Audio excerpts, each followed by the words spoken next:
Você realmente conhece o conto de João e Maria?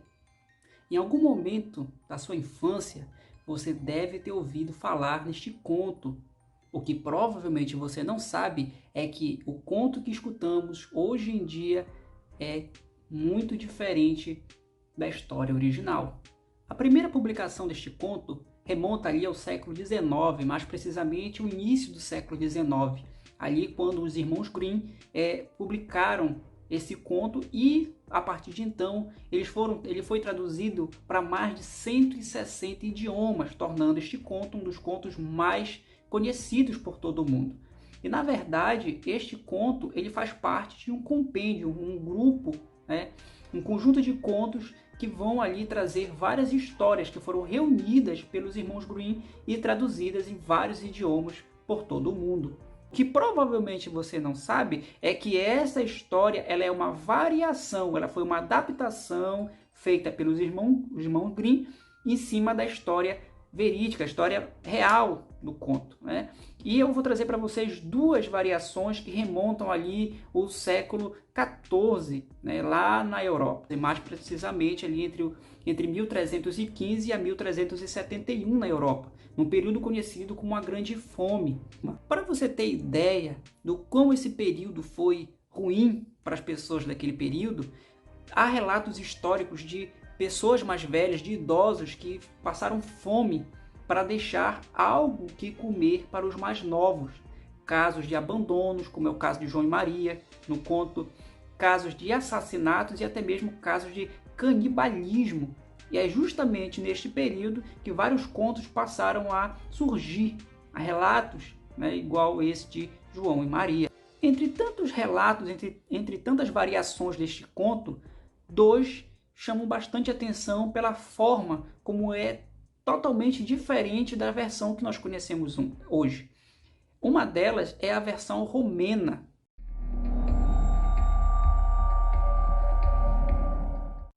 Nesta versão, os dois conseguem voltar para casa após deixarem um rastro de cinzas. Ao chegarem em sua casa, a madrasta então mata o menino, obriga, sem que o pai saiba, obriga a irmã dele a fazer uma janta, uma refeição com o corpo do menino e servir para o pai. O pai, sem saber, passa a se alimentar daquela criança, do filho dele que havia sido morto pela madrasta. A irmã então ela se nega a comer daquela comida, daquela refeição. E nisso ela esconde o coração do menino dentro de uma árvore. Após a refeição, os ossos do menino também são escondidos dentro da árvore. No dia seguinte, um pássaro ele entra na casa e passa a cantar a seguinte canção: Cuco, minha irmã me cozinhou e meu pai me comeu, mas agora estou a salvo de minha madrasta. A madrasta, com medo, joga uma pedra no pássaro, que ao invés de acertar o pássaro, acaba acertando nela mesma, em sua cabeça, que acabou levando à morte.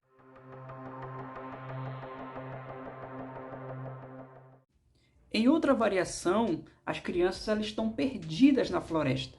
E para tentar encontrar o caminho de casa, resolvem subir numa árvore.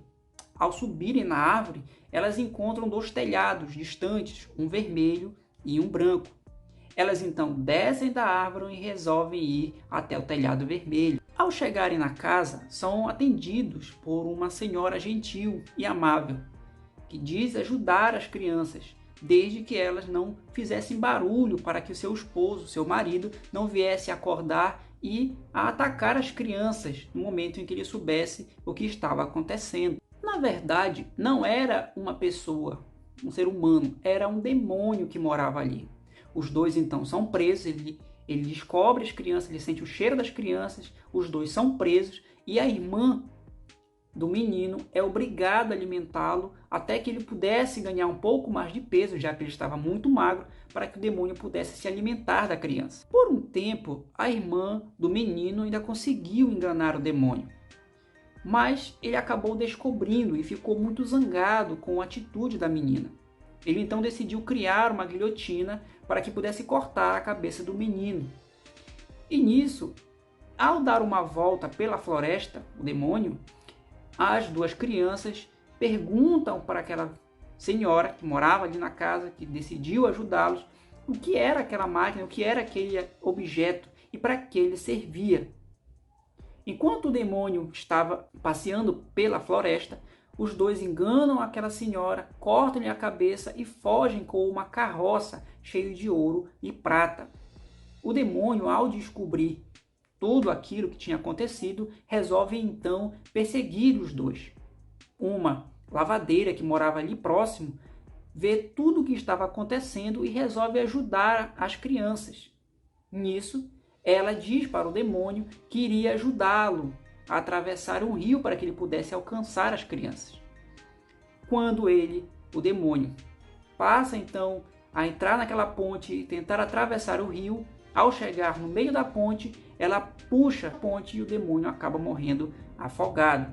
Os dois então chegam até a sua casa, contam para o pai o que tinha acontecido, entregam ali aquele tesouro para o pai, descobrem que sua madrasta ela já estava morta já há algum tempo e então aquela família viveu feliz para sempre. E aí, qual das duas versões lhe chamou mais atenção? Conta aí para mim nos comentários. Esse é o vídeo de hoje, te espero na próxima. Tchau e até logo.